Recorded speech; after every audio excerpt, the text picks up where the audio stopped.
حضرت صالح علیہ الصلاۃ والسلام ایک قوم کی طرف بھیجے گئے جسے سمود کہا جاتا تھا۔ مفتی محمد تقی عثمانی صاحب نے لکھا ہے کہ عرب اور شام کے درمیان میں ان کی وادی پڑتی تھی، اسے اس زمانے میں اور قرآن پاک نے کہا ہے وادی ہجر، اب کے دور میں اسے کہا جاتا ہے مدائن صالح۔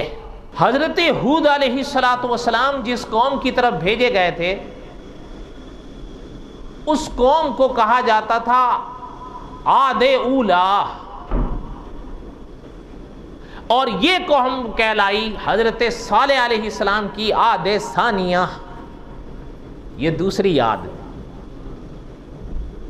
اس کی وجہ علماء نے لکھی ہے کہ اصل میں جب حضرت ہود علیہ الصلاۃ والسلام کی قوم برباد ہوئی خدا کے قہر سے، ایمان والے اس زمانے میں بچے تھے، وہ جب آباد ہوئے تو ان کی آگے جو نسل چلی نا، یہ آگے چل کے عاد ثانیہ بھی کہلائی اور سمود بھی کہلائی۔ مفتی تقی عثمانی صاحب نے لکھا ہے سمود انہی کے دادا تھے، اور یہ پوری قوم، یہ نسل تو عاد ہی کی تھی جس کی وجہ سے عاد ثانیہ کہلائی، اور پوری پھر قوم سمود سے مشہور ہوئی۔ اور قرآن پاک نے خود بڑے واضح ارشاد فرمایا۔ اچھا یہ ذرا غور سے سنیں، علماء نے لکھا ہے کہ یہ وہی نسل آگے چلی۔ اچھا عام طور پر ایسا ہوتا ہے کہ جب کوئی قوم عذاب سے غرق ہوتی ہے تو بعد والی جو نسل چلتی ہے وہ ابتدا میں تو سدھرے رہتے ہیں کیونکہ تازہ تازہ عذاب کا ڈر ہوتا ہے، لیکن بعد میں بگڑتے ہیں۔ مذہب ان کا بت پرستی بنا، یہ ابتدائی برائی ابتدا سے، یعنی جو ابتدا سے مراد یہ کہ جو پہلے ظاہر ہوئی پھر اور بھی آتی گئی۔ اب حضرت صالح علیہ الصلاۃ والسلام نے سمجھا اچھا کو قوم دیکھنے لگی، یہ عجیب بات ہے، مخالفت بھی کرنے شروع کیے، لیکن ذرا پہلے کیا ہوا ذرا اس کو سنیں۔ حضرت صالح علیہ الصلاۃ والسلام نے ان کو سمجھایا کہ یاد کرو کچھ، عاد کے بعد خدا تمہیں لائیں۔ میں نے اب پہلے عرض کیا نا عاد گئی تو یہ آئے، نسل تو وہی تھی، جو سدھرے ہوئے تھے ان سے آگے چلے جو بچ گئے تھے۔ وَبَوَّأَكُمْ فِي الْأَرْضِ، اللہ تعالیٰ نے تمہیں زمین دی ہے۔ وَبَوَّأَكُمْ فِي الْأَرْضِ، اللہ تعالیٰ نے تمہیں زمین دی ہے، اور آگے پیغمبر علیہ الصلوۃ والسلام نے فرمایا من سہولہا قصوراً، اس زمین میں تم بڑے بڑے محل بناتے ہو، وَتَنْحِتُونَ الْجِبَالَ بُيُوتًا، اور پہاڑوں کو تراش کر گھر بناتے ہو۔ یہ یاد رکھیے گا، جیسے اس دور میں ہے نا، صاحب قصص الانبیاء لکھتے ہیں کہ جیسے اس دور میں ہے کہ پہاڑ کے اوپر ایک محل بنا دیا، وہ ایسا نہیں کرتے تھے، بلکہ وہ لوگ پہاڑوں کو کھود ڈالتے تھے، اور اسی کو کھودتے کھودتے کمرے بھی بناتے تھے، سان بھی بناتے تھے، محل بھی بناتے تھے۔ یہ نہیں ہے کہ نیچے سے کچھ لے جائیں اور وہاں اوپر رکھ دیا، نا جیسے اب ہوتا ہے۔ پہلے لوگ کچھ عجیب دور تھا وہ، اس لیے وہ پہاڑوں کو کھود ڈالتے تھے۔ اور آپ نے نام سنا ہوگا ہمارے ملک کے بڑے عظیم عالم ہیں مفتی محمد رفیع عثمانی صاحب، ان کی ایک کتاب ہے انبیاء کی سرزمین، اس میں قریب 250 صفحے کی کتاب ہے وہ، اس میں حضرت نے ان کے محلات کی تصاویر دی ہیں، ان کے کچھ کھنڈرات جو بچ گئے ان کی، وہ اب بھی مل جاتی ہیں۔ اور علماء نے بھی لکھا ہے کہ وہاں ان کی بستیوں سے ایک زمانے میں آپ صلی اللہ علیہ وسلم گزرے، صحابہ گزرے، آپ صلی اللہ علیہ وسلم نے صحابہ کو ان کی راہیں دکھائیں، بعد کے زمانے میں بھی جب لوگ آئے اور وہاں سے گزرے ان کے محلات کے کھنڈرات آج بھی نظر آتے ہیں، اور وہ عبرت کی جا ہے۔ آپ قرآن پاک کو پڑھیں، صاحب قصص الانبیاء نے لکھا ہے کہ ان کے جو چودھری تھے نا وہ اکٹھے ہو گئے، ان کا کمال ہے، ہمارے ہی قوم میں ہمارے یہاں پل کے بڑے ہوئے ہیں اور پھر ہمیں ہی یہ کہہ رہے ہیں کہ ان بتوں کو چھوڑ دو. ما لکم من الہ غیر، سوائے خدا کی ایک ذات کے کسی کو نہیں ماننے دے رہے. یہ کیسے ہو سکتا ہے؟ سارے کام ایک اللہ کرے گا. ہم تو اس کو بھی تو مان رہے ہیں نا، یہ تھوڑا کہ ہم اس کا انکار کر رہے ہیں. وہ بھی ہے اور یہ بھی ہے. ما نعبدہم، یہ قرآن پاک میں پڑھیں آپ، مکے والوں کا حال پڑھیں.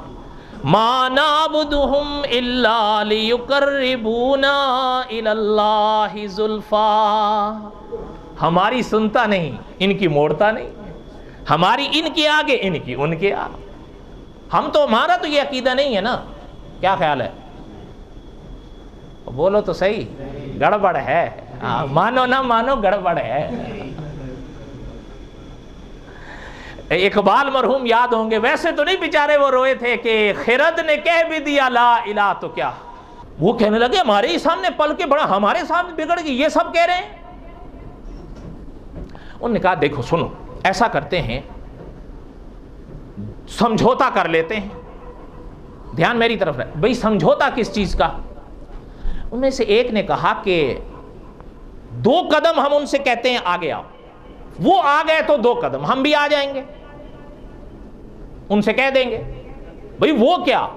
کہا کہ ان سے معجزہ مانگتے ہیں، اور معجزہ بھی وہ جو ہماری آنکھوں کے سامنے ہو اور جو ہم کہیں گے، پھر ہم مان لیں گے ان کی بات.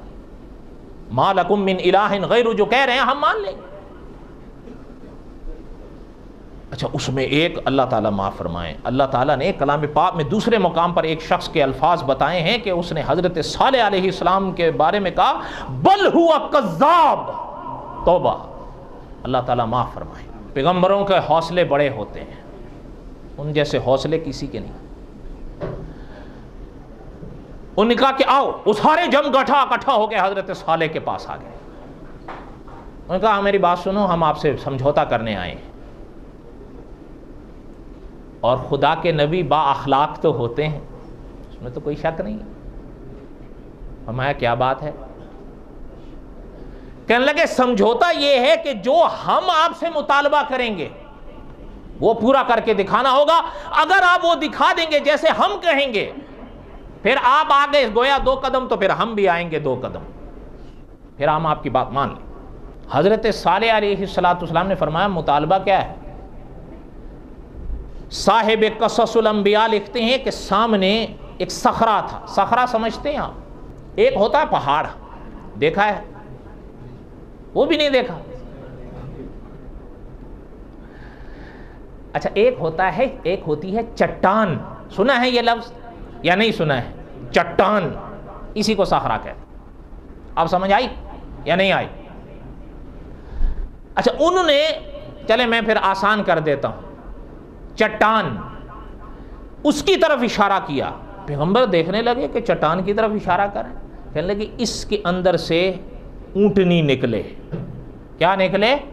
اونٹنی نکلے، تب مانیں گے.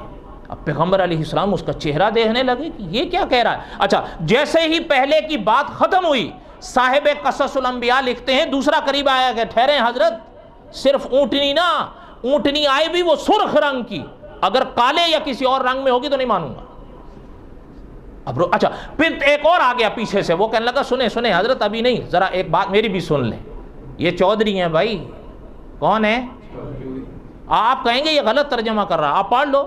تیسرا آ گیا، کہنے لگا کہ اونٹنی آئے، اونٹنی بھی ہو، دوسرے نے کہا سرخ رنگ کی ہو، تیسرے نے کہا کہ موٹی تازی ہو، اگر ذرا بھی دبلی پتلی ہو نہیں مانوں گا. اچھا، ایک اور چوتھا بھی آگے آ گیا. پہلے کا مطالبہ کیا تھا؟ اونٹنی، دوسرے کا سرخ رنگ، تیسرے کا موٹی تازی. اچھا، چوتھا آ گیا. انہوں نے کہا حضرت میری بات بھی سن لیں. حضرت صالح علیہ السلام نے اس کا چہرہ دیکھا، کہنے لگا صرف نہ یہ کہ اونٹنی ہو، سرخ ہو، موٹی ہو، بلکہ 10 ماہ کی حاملہ بھی ہو تب مانوں. حضرت نے فرمایا کہ ٹھیک ہے. علماء مفسرین نے لکھا ہے ایک میلہ ہوا کرتا تھا ان کے ہاں، وہ میلے والا دن مقرر کیا. بہت لوگ تھے. مفسرین نے لکھا ہے کہ حضرت صالح علیہ السلام آئے. اپنے شاگردوں کو بھی ساتھ لائے، اپنے ماننے والوں کو، وہ لوگ بھی تھے، وہ سینکڑوں کی تعداد میں کھڑے ہو گئے۔ حضرت صالح علیہ السلام جب آئے میدان میں تو وہ لوگوں نے سب نے گھیراؤ ڈال دیا۔ اب ادھر حضرت صالح ہیں، ان کے ماننے والے تھوڑے تھے، وہ تو پوری قوم تھی، اور قوم میں بھی بڑے بڑے۔ اب حضرت صالح علیہ السلام کے پاس آ گئے کہ ہمارا جو مطالبہ تھا وہ کر دکھائیے، ہم آپ کو مان لیں۔ اب پیغمبر کی شان ہے، پیغمبر نے ایسے نہیں کیا۔ پیغمبر سب سے زیادہ، سب سے بڑے عارف ہوتے ہیں، یہ یاد رکھیے۔ حضرت صالح علیہ السلام کے بارے میں علماء نے لکھا ہے کہ سجدے میں سر رکھا، ایسے نہیں، نماز کی نیت باندھ کے۔ جب سجدے کا مقام آیا تو پیغمبر سجدے میں گرے، نماز سے فارغ ہوئے تو ہاتھ اٹھائے اللہ سے کہ اللہ یہ جو شے مانگ رہے ہیں وہ عادت تو نہیں ہے، مگر تیری قدرت سے خارج بھی نہیں ہے۔ میرے اللہ اگر تو کرم فرما دے، تو مہربانی فرما دے تو ممکن ہے یہ سدھر جائیں گے، ورنہ عبد العباد دوزخ ہے۔ اللہ اگر ان کا یہ مطالبہ ہے تو ان کا مطالبہ تو پورا فرما دے میرے اللہ۔ اب پیغمبر کی آنکھ نم ہوتی جا رہی ہے، مانگتے جا رہے ہیں۔ شاگردوں نے محسوس کیا تو علماء مفسرین نے لکھا ہے جہاں جہاں پیغمبر کی دعا رکتی تھی شاگرد پیچھے پیچھے آمین کہتے جا رہے تھے۔ ایک سما بن گیا، ایک عجب منظر بنا۔ علماء مفسرین نے لکھا ہے اللہ تعالیٰ نے حضرت صالح علیہ السلام کی دعا کو قبول فرما لیا۔ اور ساتھ میں صاحب ہدایت کے چراغ لکھتے ہیں کہ اللہ نے فرمایا کہ صالح علیہ السلام ہم آپ کی دعا کو قبول فرماتے ہیں، اور انہوں نے جو مطالبہ کیا ہے وہ لفظ بلفظ پورا کرتے ہیں، مگر اگر وہ مطالبہ سامنے آنے کے بعد انہوں نے یا ان میں سے کسی نے انکار کیا تو اسے پھر ہم چھوڑیں گے نہیں اور نہ ہی مہلت دیں گے۔ جب جو مانگ رہے ہیں وہ مل رہا ہے تو اس کے بعد تو انکار کی کوئی گنجائش ہی نہیں رہتی۔ ہزاروں کا لفظ ملتا ہے، ہزاروں کی تعداد میں تھے وہ لوگ اس موقع پر، کہ جس چٹان کی طرف اشارہ کیا، ایک چٹان کے جی یہاں سے اونٹنی آئے، علماء نے لکھا ہے کہ اس چٹان میں ایک عجب سی حالت ظاہر ہونی شروع ہوئی، جیسے کہ اس خاتون کی ہوتی ہے جو امید سے ہوتی ہے، اور وہ دیکھ رہے ہیں کہ ان کے دیکھتے دیکھتے آنکھوں کے سامنے، پوری قوم کے سامنے، اس چٹان سے اللہ تعالیٰ نے ایک اونٹنی کو جنم دیا۔ اور اونٹنی بھی یعنی ایسی نہیں جیسے انہوں نے مانگی تھی، اس کا رنگ بھی کیا کہنے، اس کا قد بھی کیا کہنے، اس کا حجم بھی کیا کہنا، بلکہ علماء نے فرمایا کہ پیشانی پر اس کا کالا داغ نما رنگ تھا، ایک عجب شے تھی وہ، اور جو دیکھتا تھا وہ دنگ رہ جاتا تھا۔ اچھا، وہ جب آئی، آپ کو یاد ہوگا ان کا چوتھا مطالبہ یہ تھا کہ وہ اونٹنی تو ہو لیکن حاملہ ہو۔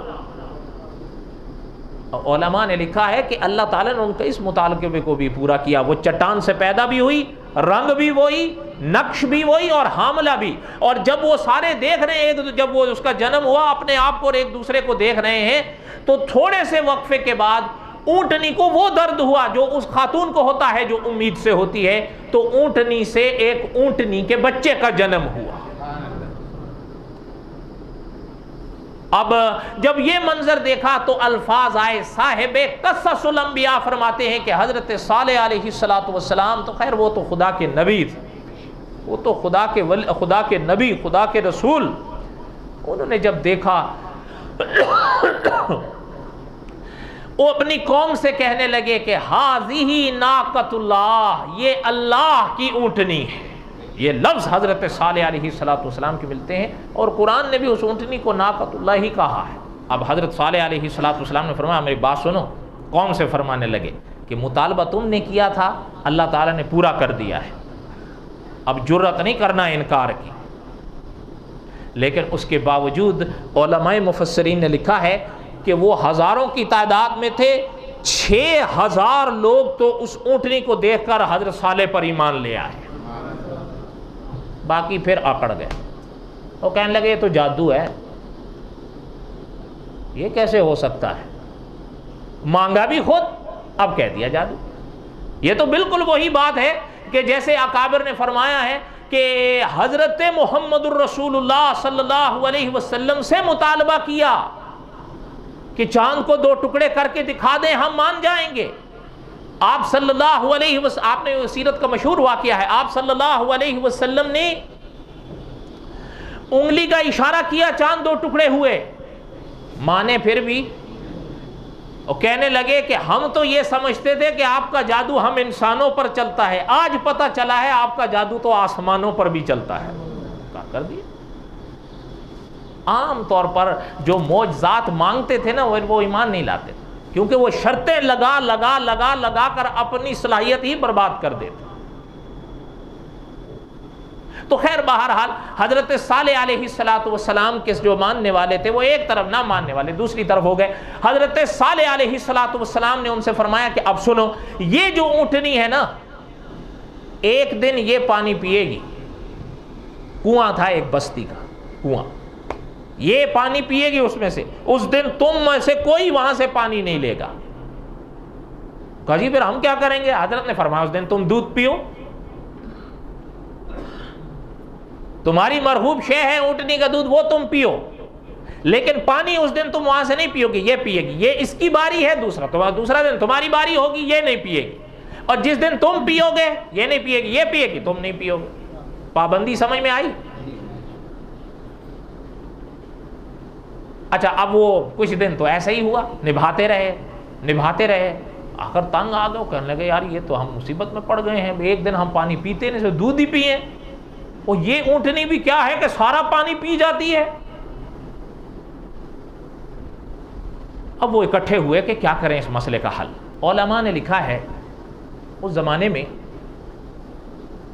ایک عورت رہتی تھی اسی بستی میں، بڑے جانور تھے اس کے، اور ایک چیز یہ بھی علماء نے لکھی ہے کہ اس اونٹنی کی جو حیت، اس کا جو حجم، اس کا جو روب تھا، جہاں وہ کھڑی ہو جاتی تھی باقی جانور بھاگ جاتے تھے۔ اگر جہاں پانی اس نے پینا ہے وہ پانی آ کر پیتی ہے، کوئی جانور پاس نہیں، وہ بھاگ ہی جاتے تھے اس کو دیکھ کر۔ کہنے لگی کہ اچھا اس عورت کے لیے مسئلہ بن گیا، یہ عجیب بات ہے۔ جب یہ ان کی میٹنگ ہوئی، مشورہ ہوا، اس میں اس کو موقع ملا۔ اس زمانے میں ایک شخص تھا، اسی بستی میں رہتا تھا، اس کا نام کتابوں میں ملتا ہے کدار۔ اس عورت نے اس کو پیشکش کی کہ میں تیرے ساتھ شادی کر لوں گی۔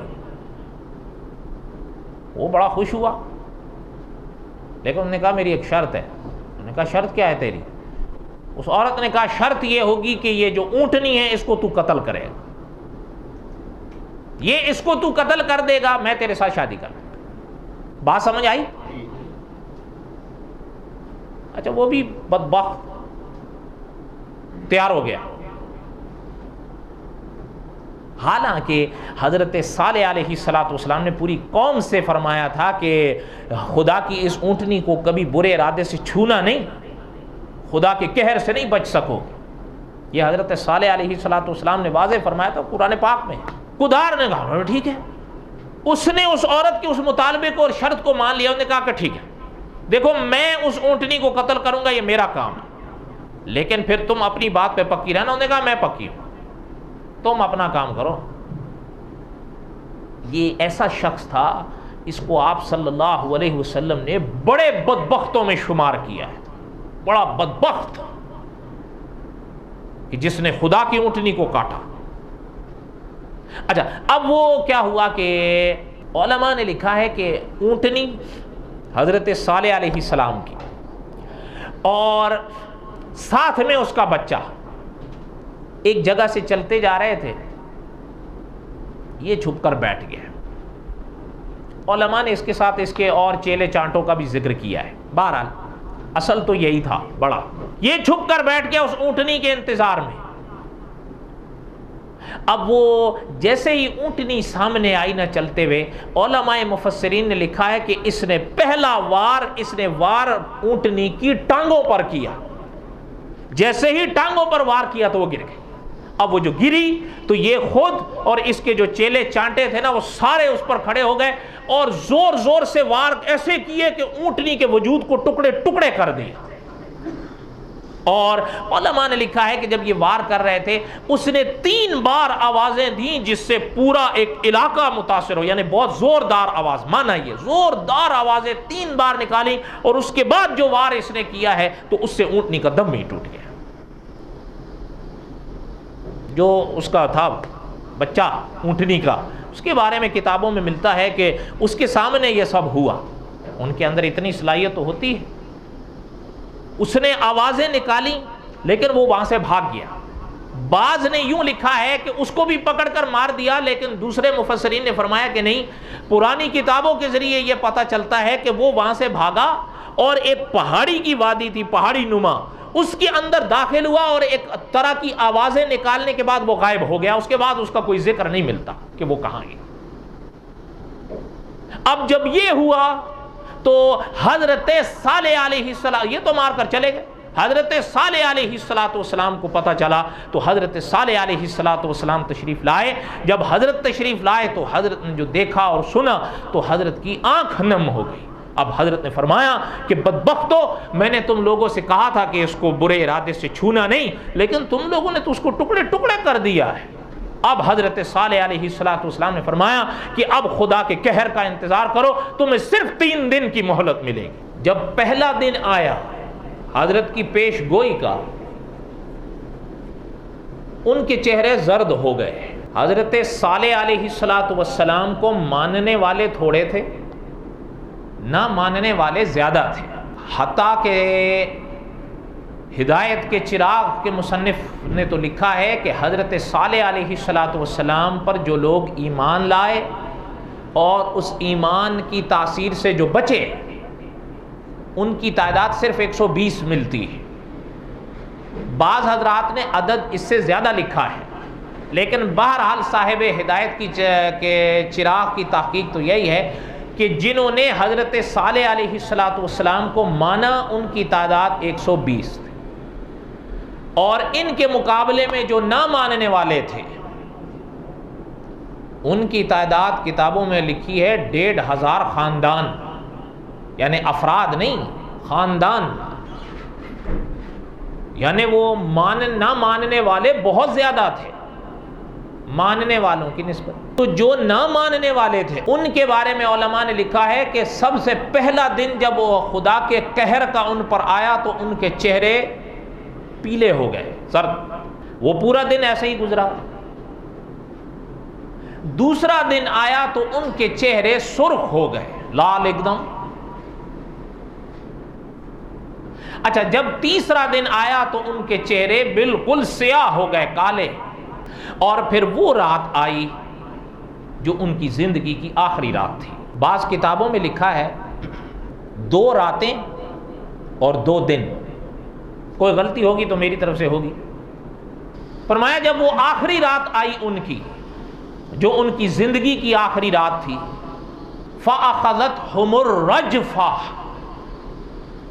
قرآن پاک نے یہاں رجفہ فرمایا ہے. اچھا، قرآن پاک نے ایک اور مقام پر صاعقہ فرمایا ہے، اور قرآن پاک نے تیسرے مقام پر صیحہ فرمایا ہے. فرمایا کہ اچھا، ایک تو ہوا زلزلہ، اچھا ایک ہوئی کڑک بجلی کی، اور ایک ہوئی چیخ. یہ تینوں چیزیں علیحدہ علیحدہ ہیں. ایک ہے بجلی کی کڑک، دوسرا ہے زلزلہ، تیسری ہے چیخ. فرمایا کہ جب زلزلہ آیا تو پہلے ان کے یہ گھٹنے لگے اور اس کے بعد ان کا جسم لگا. جب جسم لگا ہے نا تو اب قرآن پاک فَأَصْبَحُوا فِي دَارِهِمْ جَاثِمِينَ.